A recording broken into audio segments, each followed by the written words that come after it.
Welcome to Iron Butterfly Podcast. My name is Megan Jaffer. And I'm Katie Hopkins, and we'll be your hosts.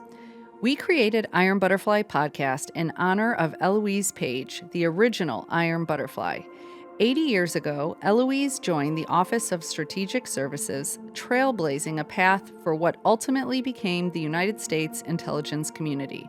She rose the ranks from secretary to case officer, defying the norms of her time, and eventually became the first female chief of station at CIA. Eloise was known among her colleagues to be a fierce fighter with a core of steel, and she earned the codename Iron Butterfly. Our podcast continues her legacy, inviting the unsung heroines of the United States intelligence community to share their stories with aspiring leaders like you. Hi, Marisa. My name's Melissa Wise. I'm a principal account executive with AWS. I support their national security organization, and I'm really excited to be here today to hear more about you and supporting this amazing podcast and organization that really puts an important spotlight on some of our nation's modern day heroines like yourself. And exposing the variety of experiences that can be had to support our national security mission, both public and private. So also, Megan, Amanda, and Katie, thank you so much for having me as well. This is really exciting. So a little bit about me. Like I said, my name's Melissa. I started my career with the intelligence community right out of college. They got me young. As an intern analyst, intelligence analyst intern with the National Security Agency, so NSA. I studied Russian language in college. I studied abroad in Russia. So really what I was looking to do right out of college was kind of take my insights, take my experiences and my passions, and really use those to drive forward and defend our nation's values. So unfortunately, when I came out of college, it was a really bad market. Actually, I don't know if anyone remembers, but the government was doing a hiring freeze in around 2012. So luckily, I landed on my feet. I went over to a wonderful company called Booz Allen. So I joined Booz Allen and supported the NRO as a consultant. And during that time, it was actually really interesting. From my career perspective, they were actually starting their migration to the cloud. And so I helped them and their intelligence community peers kind of figure out, like, how do we grapple with this? How do we start sharing data more easily in a secure fashion as well to help drive the mission forward? So after a few years and a few Russian tutors later, I still had the passion, I still had the fire.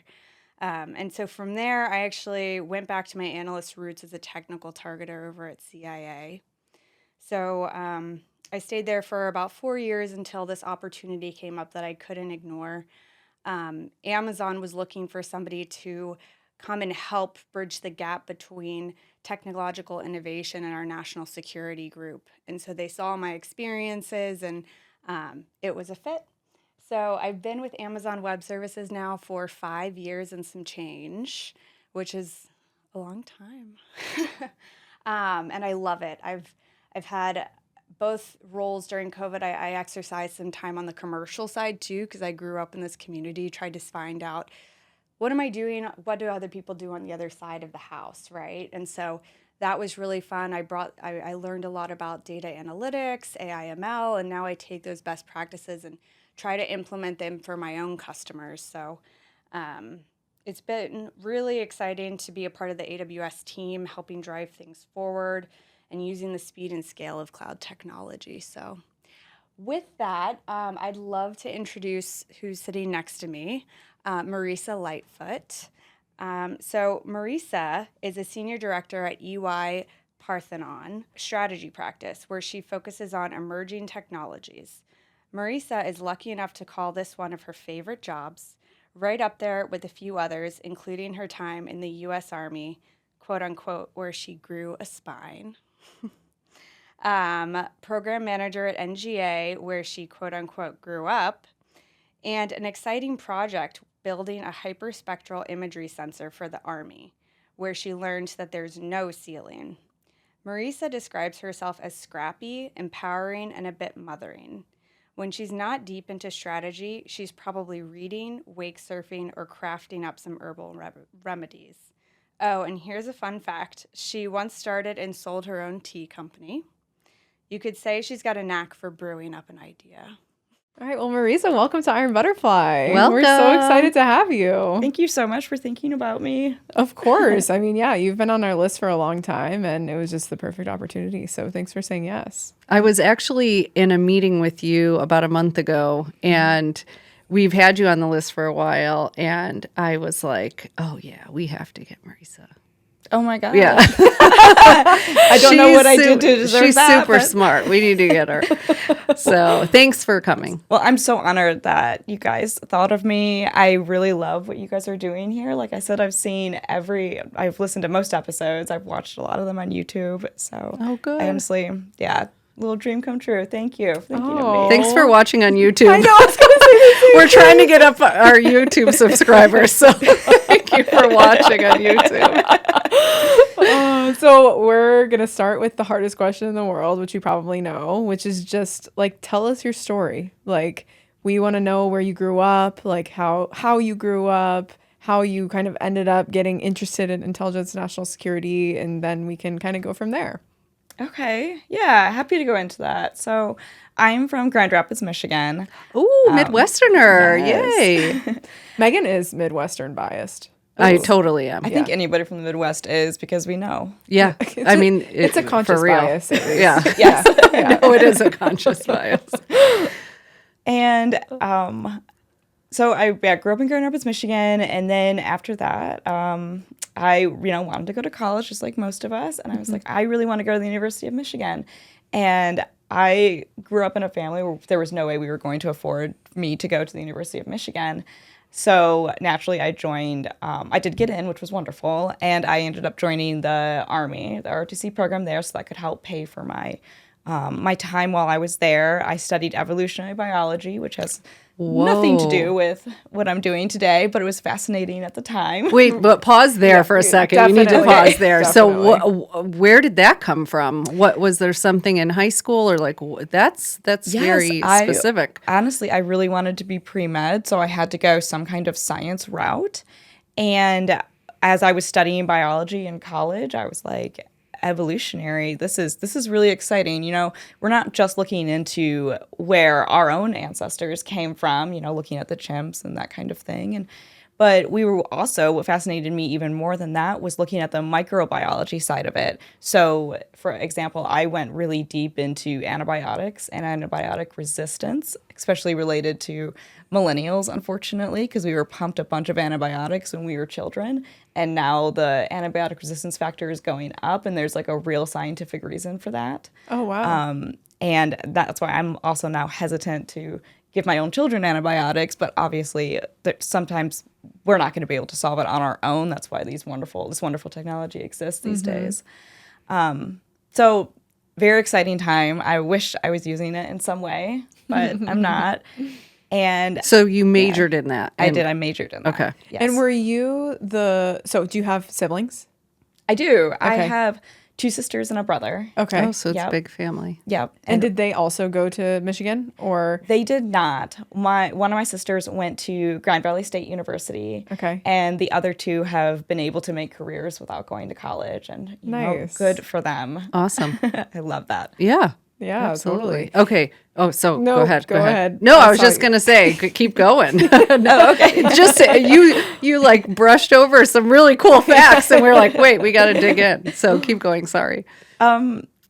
So my sister went to Grand Valley State, and my other sister, actually, they both entered the medical field, and I always thought, that's what I'm going to do. I'm going to be a pediatric cardiologist. That's what I told my family, all my friends back then. That's what's going to happen.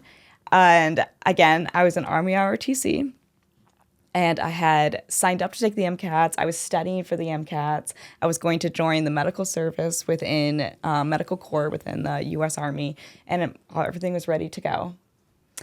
And then I found out something that I didn't know at the time. About 2 weeks before graduating, my it's called professor of military science sat me down, and he said, Marisa, Just so you know, I switched your paperwork. What? And I was like, what do you mean? And he had small conversations with me about this beforehand, but I didn't quite know what he was getting at. And he was like, there's not enough women in combat arms. All of the women in your year are joining the medical service in some way. And I think that you would be exceptional in combat arms being like the infantry, Yeah. armor, God. field artillery. And the only way that you can be in combat arms at that time, this was 2011, was to be a kind of like a support service role, which in this case was military intelligence.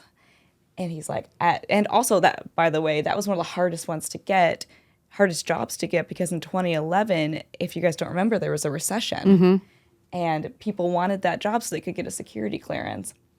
Somehow he put my name through and it got accepted, and he showed me the paperwork, and I was like, I was so mad at I was him. going to say, That weren't should you be mad? like illegal. Yeah, but it's not, because the military can do what is best for the military when you sign those forms. So I kind of said, okay, very mad, went to graduation. I was very upset at graduation.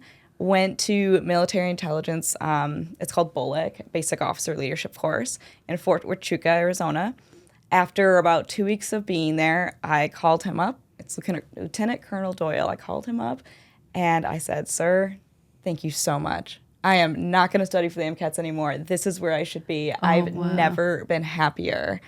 And he knew me very well, also, Yeah. I should mind you. After 4 years of listening to me complain or listening to me like be so happy about something or another, like he was kind of a father to all of us in the program too. So I very much thank him to this day for doing that for me. Wow. That's what started I my mean, career. that could have gone a different way. What did he say when you called him? Was he like, I told you so? Or He did. He said, I'm sitting here very smug about this, just so you know. That was his word. Oh, No, but can you imagine? I just can't imagine. Like, you had your heart set on one path, right? And you're like, this is what I'm going to do. This, and you plan. I don't know if you're a planner or not, but for me, I'd be like, this is my plan, and this is what I'm going to do. Well, like I said, I was studying for the MCAT at the time. Yeah. And I already paid for it to go take the test. I was going to go do that in December of that year. And ultimately, I just decided to stop studying and not go. And I didn't sit for it. Wow. So what was the moment that you knew that it was the right path for you? Oh, man. I honestly, it was when we were doing an exercise in the field. And I realized that I could put all these disparate intelligence sources together to come up with a clear enemy picture. And for me, that was so complex, and it could be so exciting about what the answer was on the other end of, whatever that COP looked like at the time, Common Operating Picture. And I don't know. I was like, this is what I want to do for the rest of my life, is help people understand what's going on the enemy front lines. So I just, before we move on and go into your military service and go from there, I'm wondering, and this is kind of a little selfish question, because my son is in high school and he's doing Civil Air Patrol, and he's looking at colleges and whether or not to do ROTC in college. And so, what was your experience, and would you, are you happy that you did that in college? 100%, yes. That gave me a sense of sisterhood and brotherhood without having to join a frat or a sorority. I love that. And not only did I have them in college, but I also had them throughout my career because they're still around. In fact, one gentleman that was in my course just called me last week, and we were talking about just careers and getting out of the military, and we still have that reach back support. So I would 100% recommend it. Also, it teaches you drive, it teaches you discipline, all while still getting your degree. Yeah, I love that. Thank you for Also, answering for that. any listeners who have not yet listened to our podcast for military and veteran women, you should check out Women in the Arena podcast. Have you listened to it, Marisa? I have not, but I need to. Okay. You should. Awesome. It's good. The host, Sarah Scully, is really she's Army veteran. She's great. We're really happy to have her part of the team. Yeah, totally. Okay, so you're in the Army. You realize, I love it. I'm glad that he did this. And so just bring us through kind of your time in the Army. Sure.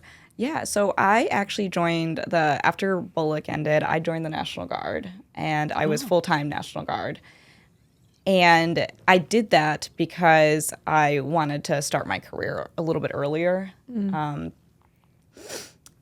And so while I was in the National Guard, again, this was 2011, 2012, big recession, people aren't hiring anywhere, and nobody was even willing to look at my resume, no matter where I went. And I was living in Colorado at the time, too, because that's where my unit was. And my one of my friends suggested that I go to a recruiting event. And I started to look at where are these recruiting events that'll hire people with clearances, because honestly, I didn't know at the time. I don't even know if clearance jobs was around back then. And I saw that there was a recruiting event in D.C. Again, I was in Colorado. I was making second lieutenant pay, which, for those who don't know that, it's not a lot of money, actually. And I didn't have the support of my family because they were in Michigan, so I was doing this on my own. And so I was like, I looked at my bank account. I had $350. It was about $320 to fly to D.C. and back. Wow. And thankfully, one of my really good friends was living in D.C. at the time, so I could stay with her and reach off her food, and that was all wonderful. I came here to D.C., and I brought my resume with me, fully intending on going to this recruiting event, not at all looking beforehand at the requirements of going to this recruiting event. And so I just show up, not realizing I was supposed to sign up for it. I was supposed to pay to go. And also, it's a recruiting event for a particular culture of which I know I look nothing like. So I was like, how am I going to get into this thing? I made it all the way here. And what I did is I snuck in between a group of people as they were heading into the career fair. This is crazy. It's like a movie. This is. Yeah. I literally am picturing it in a movie. Okay, keep going. And I knew that I was going to get caught because all of these people, they had backpacks on, sporting the career event. They had badges. Like, they were clearly supposed to be there. I had none of the above. So I knew I needed to find the right people, give them my resume, and get out of there before I got in trouble. And what I did is I saw an NGA right away, ran right up to them, saw the recruiter. I'll never forget him, Adrian White. He like completely made my career. We talked, I gave him my resume. He was like, I can't believe that you snuck your way in here. That says so much about you all by itself.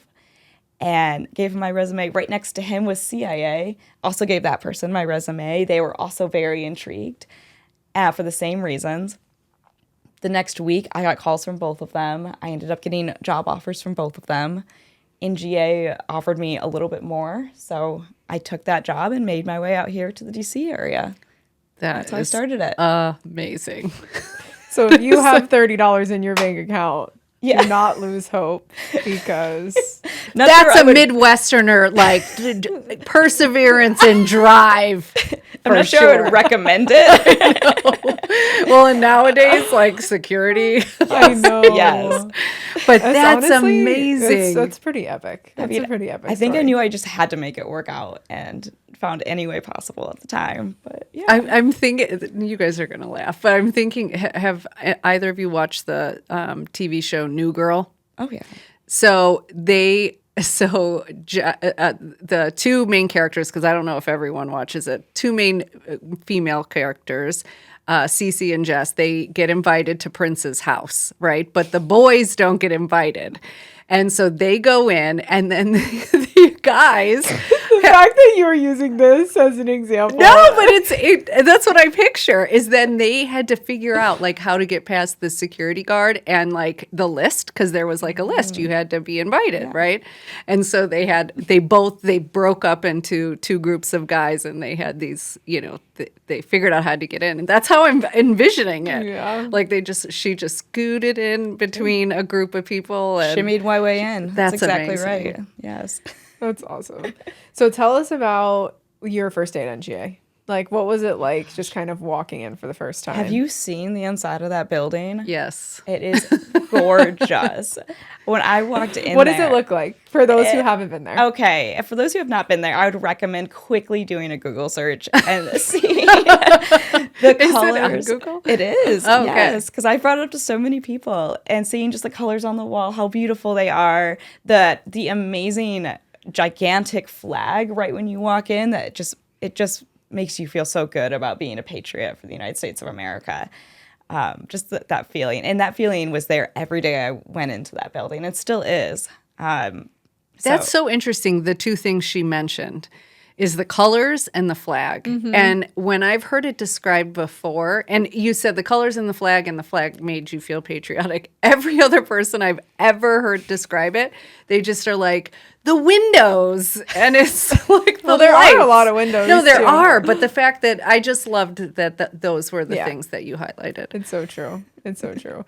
Yeah, and it's just to paint the picture for people. It's like when you walk in, it's just like a big atrium, right? And I always felt like when I walked into NGA, if I was on like some hypothetical like futuristic movie set of like some intelligence agency, that's what it would look like. Like they always show CIA in the movies, but Yeah. I I don't even NGA's think it's the building's real cooler. CIA in the movies. It's like some fake Hollywoodized version of it. Okay, so you are at NGA, and what, bring us like kind of through your career. Like what were Okay. the general things you were? Sure. Yeah. While I was at NGA, I was supposed to be it's called.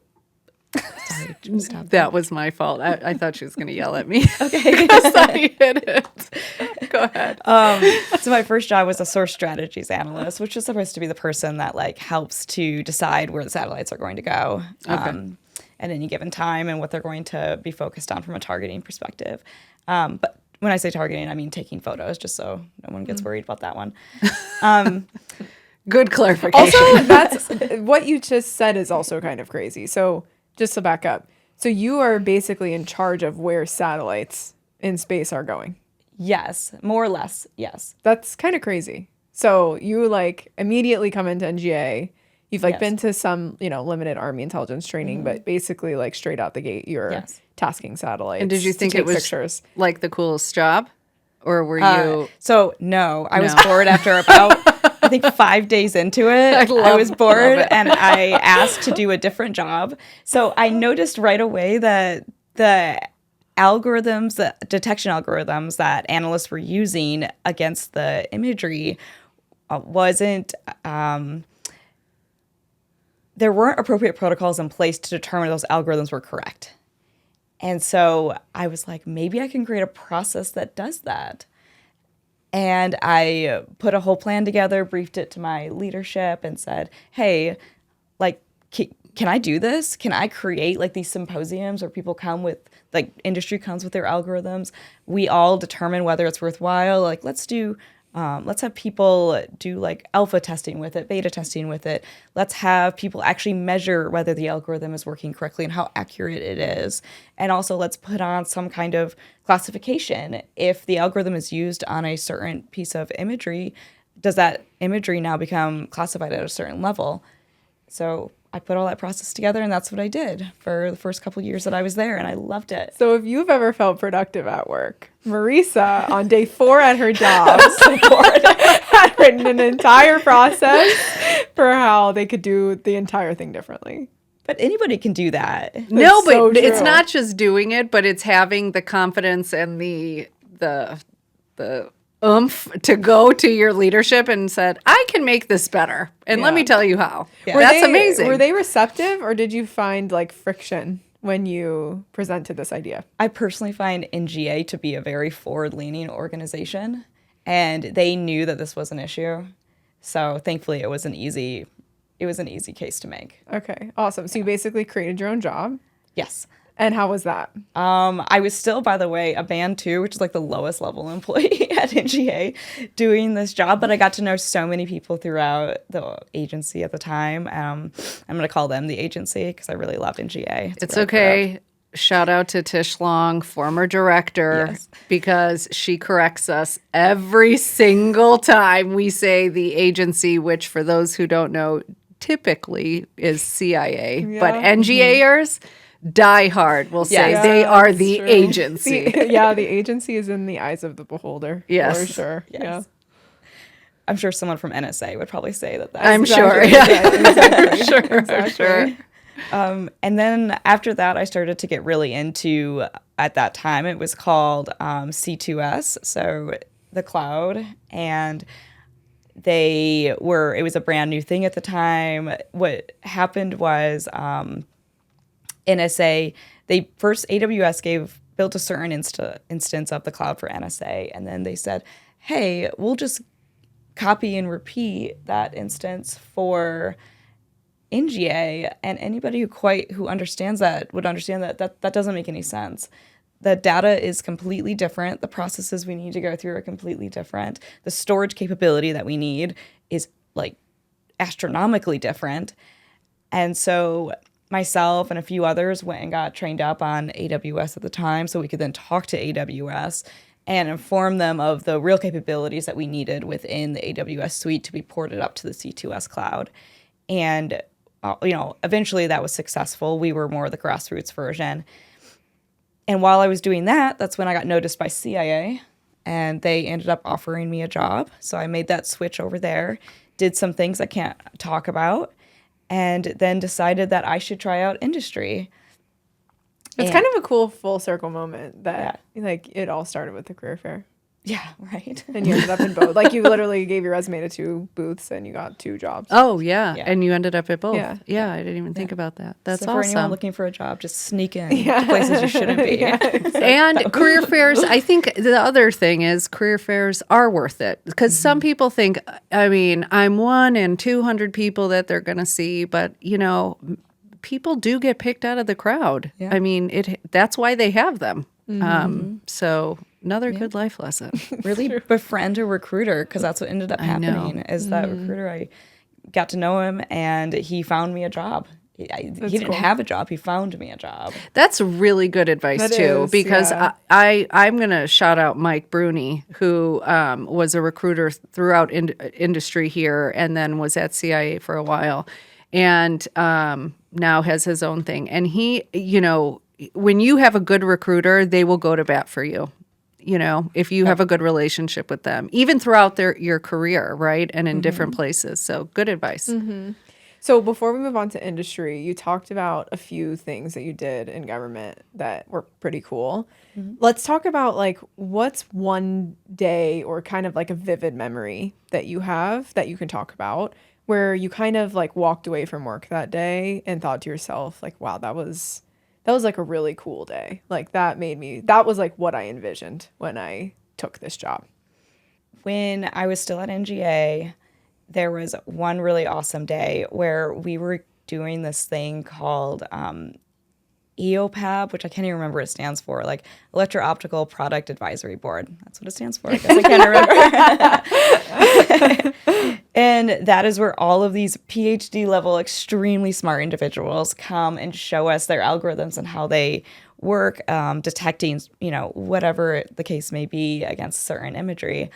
And I was walking into the building at the time, and a lot of times when you're wearing that blue badge, people assume that you're the person that's going to be one of the decision makers at this, or you are that decision maker's EA. And when I walked into this building in particular, that was the first question I got from the receptionist was, okay, whose EA are you? Let me check the list and see if they're here yet. And I was like, I think I'm actually on the other list, ma'am. And she was like, oh, you are? Oh, okay. And I just loved that moment because I got there right before I was supposed to get on stage and do a speech about how we should all be collaborating and, it was some kind of fluffy, let's work together speech. And she saw that and it was just, I don't know, it just really made my day. Yeah. Oh. Why do you think that sticks out to you? Like, what was it about that moment that walking away from it stuck in your memory? I think that a lot of times people, and this isn't to be sexist or anything like that, but I think that they see small, young women sometimes. And at this point, I was only 24, I think. And they make certain assumptions about why they're there, what they're doing, what they're up to. And for me, it just made me really realize that I do have something to give to this world, and there's no reason I should be in a box. There's no reason anybody should be in a box. I like that. Totally, 100%. So let's move into industry. And you've had a few jobs in industry since leaving the government. And so walk us through why you went to industry. Like, what was that decision like?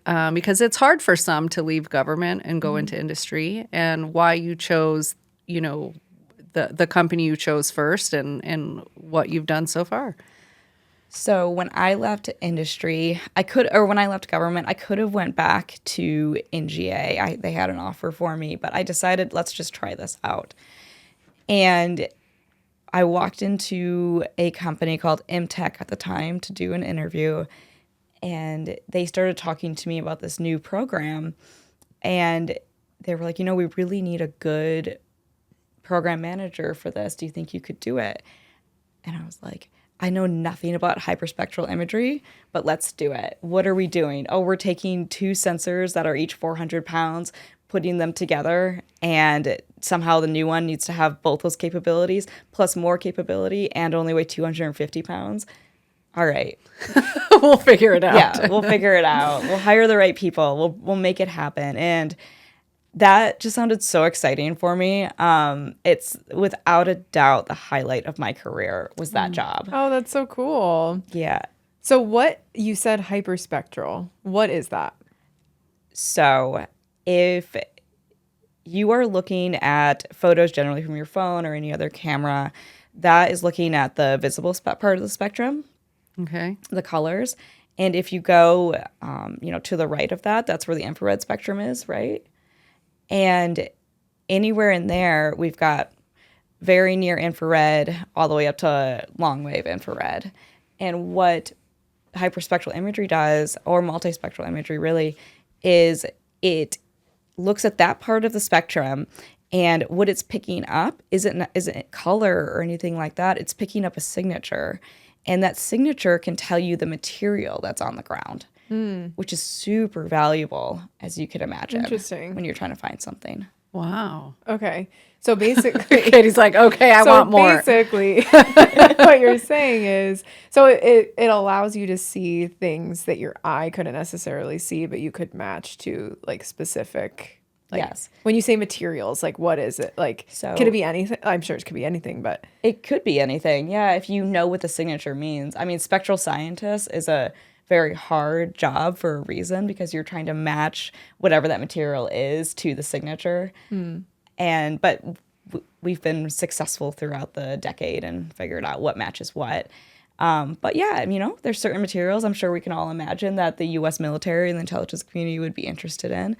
But generally, it can tell you, I can do a crop analysis as well, tell you like what, based on the soil that's on the ground, what kind of crops would grow better in this soil versus this soil, something that changes by cool. year. This kind of technology is being used in Africa, for example, to help with those farmers as they're changing out crops year by year based on their soil. Because the composition of soil changes year by year, of course, too. And you can pick that up with the sensor. wow, that's so interesting. So besides making 400 plus 400 plus some equal 250, like what was like your favorite? What do you think it was that you loved so much about that job? It was working with that team, without a doubt. That was the hardest job I think I'll ever have in regards to technology. But the team that we had, they were some of the smartest people I've ever worked with, probably will ever work with. We all worked together so well. None of us had really done this before previously. The mentors I had on that program were so patient with me as we figured out the solutions to problems that we'd never seen before. Like I said, this was extremely cutting edge technology. Nobody had ever done it. We were trying to figure out a problem with a cryocooler, for example. And to give you an idea, the focal plane arrays that make these spectrometers within the sensors work have to be cooled down to very low levels in the Kelvin spectrum. And because of that, we have to have a really specific kind of cryocooler that can do that within the technology, right? And so that we thought we got a really good cryocooler because it worked in space just fine. But what's the difference between space and air? Gravity. And none of us quite realized that at the time. So how do we get this cryocooler to work when it's getting pulled down by gravity? that was such a fun physics problem that we all got to work on together. And we ended up flying people out across the world to talk to some of the most renowned cryocooler developers out there. And then we spent some time. That's crazy. In Can you imagine being yeah. a cryo cooler expert? I know. I was like, I've never heard that. I'll probably never hear that sentence again. No. It was so fun. And then we were testing this. This sensor is made for airborne assets. So we were testing on all these different manned and unmanned platforms, getting certified in what is it called? An air chamber course, which is where they take all the oxygen out of the chamber, and you have to determine how you're going to act so you don't, hyperventilate or faint or worse if that were to happen while you're in the plane. So you had to testing do these. that? Yes. Whoa, what was that like? Well, my eardrum burst, so it wasn't fun. Oh my But God. I've done it a few times at this point. That does not always happen. It's pretty uncommon. Not You went always back after happen. like it happened once. I wouldn't have even gone back. Because I'm like, the job I'm was good. the job was so fun. Yeah. I wanted to continue doing it. So yes, of course. That's hilarious. So I need to know what would make you leave that job. Yeah. You know, Oh, yeah. Well, I'll go back to what happens when I get bored. So we did well. After a ton of failures, we ended up passing all of our acceptance tests and deploying this asset to Afghanistan at the time. It was able to collect, and the Army wanted more of them, so we moved into a production environment. And that is incredibly boring if you were just working in an R&D environment. She's like, what? My eardrums are intact? I'm out of here. And so I started to look elsewhere, and that is when I found a smaller company again at the time called Avantis. And in the middle of all of this, MTech was bought by Kinetic. And then I went to this company called Avantis, who also bought Kinetic. So went back to Kinetic. And then I was like, okay, let me really try and find something new. And that's when I got a call from EY-Parthenon kind of out of the blue. At that point, I'd never heard of EY or EY-Parthenon, and why would I in the field that I was in?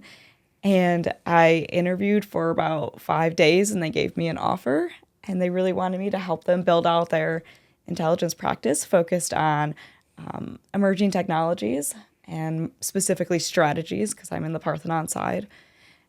And that's what I did, and I accepted it, and I went over there. and how long have you been there? About 2.5 years. Wow. I'm very happy there. And what is the Parthenon part?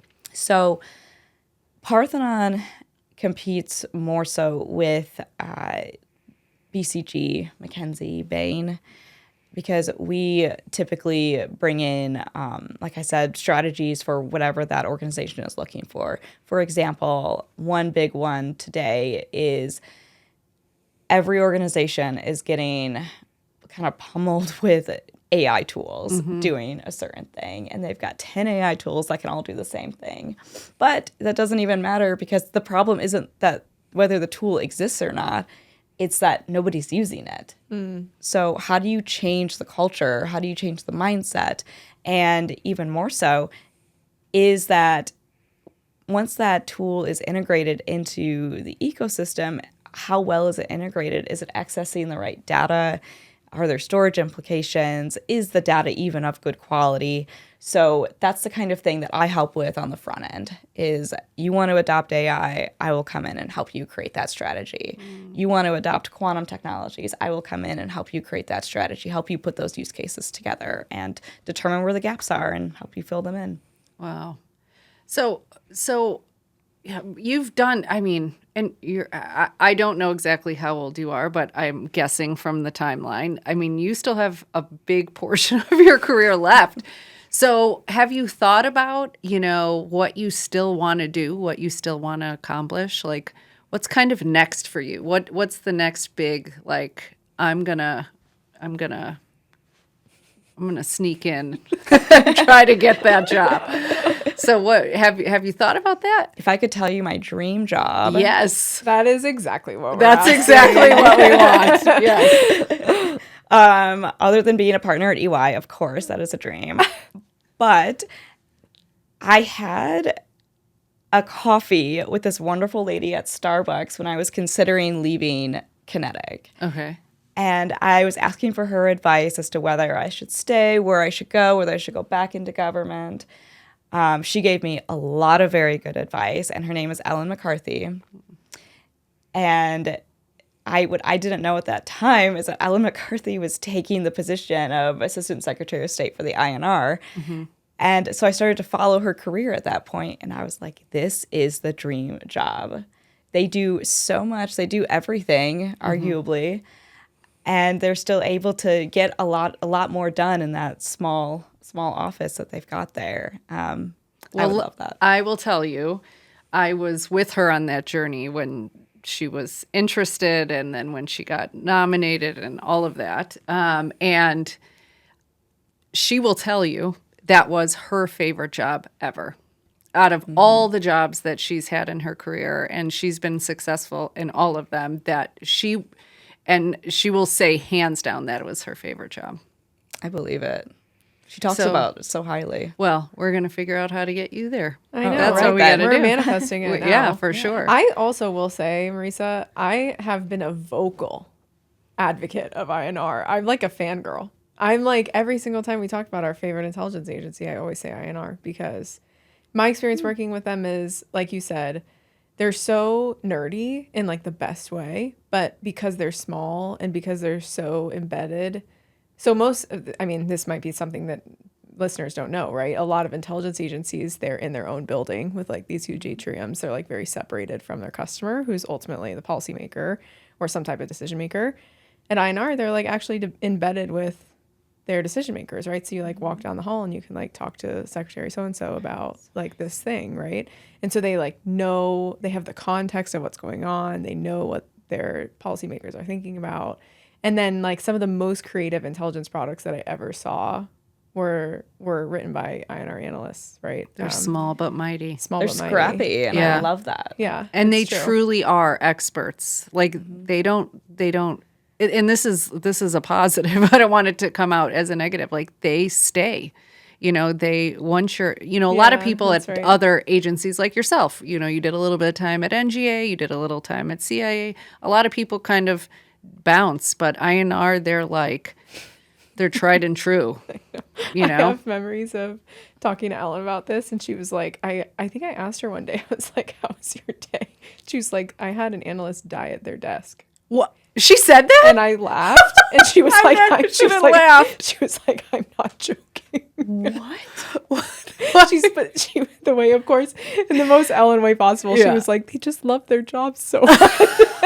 She would be like, they just really love their job. I know. She wasn't traumatized by it? I guess not. No, I mean. Well, I'm sure I'm sure she didn't find them. Yeah, exactly. Yeah. Oh my gosh. Well, thank you for sharing that. That's very special, and we're gonna manifest it for you. Yes, we are. Thank you. We are. So, Marisa, tell us a little bit about what you do for fun. I live on a lake in Northern Virginia that you can actually have motorboats on it. So we have a ski boat and a pontoon boat, and our friends have wakeboard boats and wake surfing boats. And so that is what I do for fun. Oh, that's awesome. That is a Michigan girl if I ever heard one. I love that you found a lake, which for people who don't know, in Northern Virginia allows for that is very hard. But good for you. It was a gem. It is a gem that nobody knows about, and I love it. That's amazing. I'm not gonna ask, but I'm gonna ask off camera. Where it is. Yes. I don't want people to stalk her. Yeah, now they're gonna stalk you because they're gonna know that you have the answer. That's okay. I'll never give it up. So I also saw in the bio that you submitted that you like tea. I do like tea quite a lot. Okay, I would love to unpack this a little bit. Okay, so you've probably also seen that, again, so going back to when I get bored, I do crazy things. And when I finished my first master's degree, I was like, what am I going to do in this off time when I'm not working? So I decided to start a tea company, as one does. No way. Yes. And I decided I'm going to do a Kickstarter, and if it doesn't get funded, nobody wants this, and that's okay. What my goal was to create blends of tea and that actually help in some kind of herbal remedy. But instead of like putting on the label like lemon verbena or whatever, and nobody knows what that is. Some people do, some people don't. Some people don't know what chamomile does, things along those lines. I was like, I'm just going to put what it does. So I had teas that were called sleep and relax and like energize heart or something, or yeah. whatever the case may be. Yeah. I had pregnancy teas too. Like, and I just wrote first trimester, second trimester, like tried to make it as easy as possible. And I was working with, I brought on one of my really good friends at the time, still one of my really good friends, and she was a really great cook. And I was like, make these blends like taste good. Because you've probably tried some herbal teas that just taste like grass. Nobody wants that, even if they're sick. So that's what she did. And we ended up doing really well, actually. That's amazing. And I ended up selling the company after 3 years, and it was great. That is my gosh. incredible. That's incredible. Yeah. What was your experience like working with a friend? Well, Good question. she is like one of the best people in this entire world. So I would say it was easier, honestly, because we both respected each other to the highest amount. So I think that going into it like that definitely made a difference. I am so glad you answered it that way because people ask us all the time. And before we started this, we were actually discouraged by people to partner because I want to say it's generational, that people just had bad experiences and, you know, they're like, can't work with friends, you can't work with family, like that type of thing. And we've always said that we wanted to change that, you know, perception that you can't work with your friend, or that we would agree 100% that it makes it easier and better, and two heads are always better than one. So I'm so glad doubt, that you yeah. said that. I also think it takes a certain personality. For women in particular, there's a lot of them think that they're competing with each other. Yeah. I've never had that mindset. Yeah. My friend has never had that mindset. You guys don't have that mindset. But that's a big part of it too, is we should be empowering each other, lifting each other up. The world is hard enough. I know. Why put on more barriers? I know. I know. Well, and I think to your point of respect, it's just, you know, allowing the person to be their authentic self. Like, I'm going to let Katie be Katie. She's going to let Megan be Megan. And it's, you know, I just love that happened and that it was successful and that you sold it, which is Life goals. really cool. Yeah. So is there anything else you would like to talk to us about that we haven't touched on?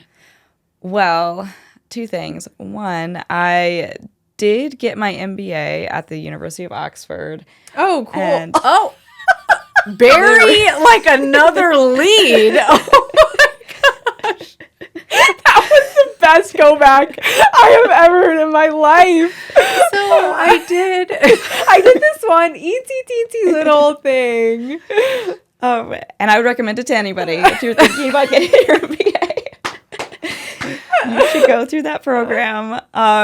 It's an amazing program. What I loved most is that they had people from all over the world in that program. I think in my class we had, I think it was like 42 countries represented, which was fabulous. Cool. And I learned so much about countries that I would have never really given like two thoughts to prior to that, like about Burkina Faso, Botswana. I really got to know this one really amazing person in Romania.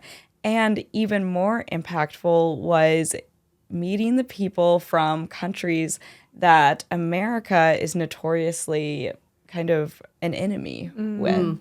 So we had a whole module on China. And I sat right next to the one of the folks that is from China in our class. She still holds citizenship there, I believe.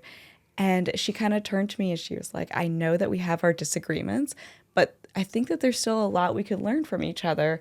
And the way that she approached it was so inviting and open. And I was like, let's do that. Let me tell you the things that, like, in mainstream media that we hear.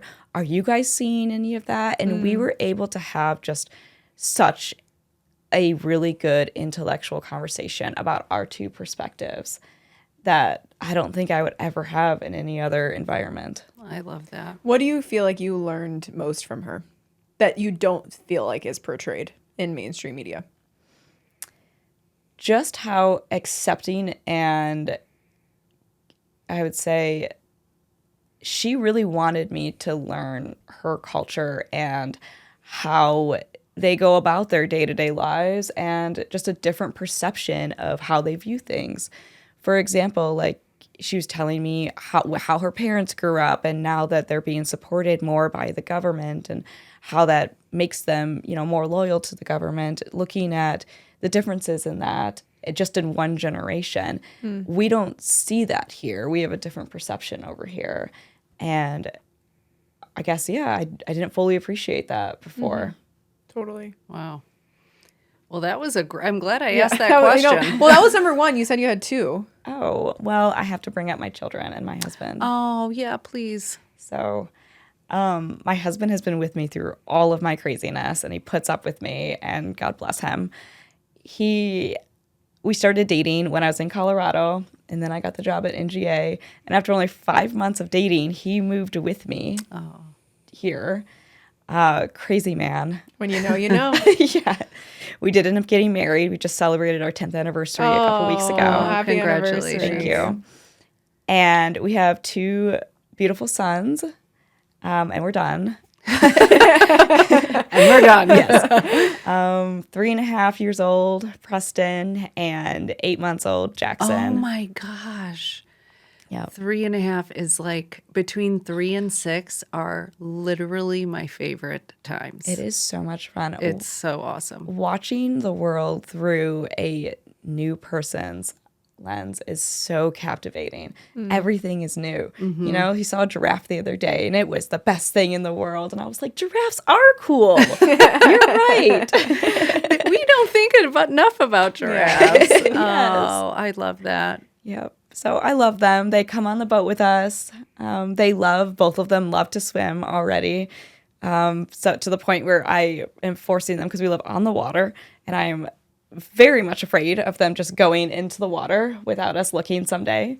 So they are in a lot of swim classes. It's never too early. My mom was a swim instructor for babies, and literally it's never too early. Oh, yeah. We started them at 6 months. Yeah. At both of them. Yes, Yeah. that's great. Just in case they do fall, I want them to learn to, like, float or something, with their head above water until we find them.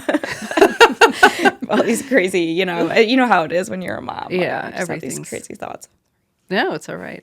So we are at the end, and you know that we have one more question left to ask. It's our favorite question, but we always hear that it's the hardest for everyone else. So the question is, if you were to give yourself a code name, what would it be and why? I've thought a lot about this question, and I asked a lot of my friends what they would give me. And I have come to Formidable Bear. Oh, I love that. Wait, why are you saying that like it's a cute name? Because That's like a terrifying name. no, I see both of it. Okay, go to explain that's the it. point. So formidable isn't like a terrifying word, right? It just means someone that, like, empowers, and maybe they're not to be reckoned with, but they're going to be there for you. They're loyal. And then the bear aspect is more of that I was thinking like mama bear sort of thing. And every job I've had, even in the Army, my nickname ended up becoming Mother. And so that's where I was going with that one, because I that's cute. always take care of the people that are working with me, working for me, and those that I work for as well, because that's also just as important. And everyone needs people that care about them. And when you do that, you get amazing teams out of it. Oh, that's great. That's the best. Well, for those who don't know, this is going to air in a couple of weeks, but today is Veterans Day when we're taping this, and so I would be remiss without saying Happy Veterans Day to you. Thank you for your service. And thank you so much for joining us. Thank you for saying yes. And we hope you had some fun tonight with us. Oh, thank you. And again, I really appreciate everything you guys are doing here. I cannot wait for the documentary to come out. I would love a front row seat to that. Oh, you're in. You're in. Again, thank you for having me. Absolutely. This has been an episode of Iron Butterfly Podcast. To learn more about Iron Butterfly Media, visit our website at www.ironbutterflymedia.com. If you like the show, please be sure to rate, review, and subscribe, and follow Iron Butterfly on social media for bonus content. You can also support us on Patreon. Lastly, we want to thank our producer, Amanda Young, and the entire Iron Butterfly team. Stay fierce, and we'll talk next time.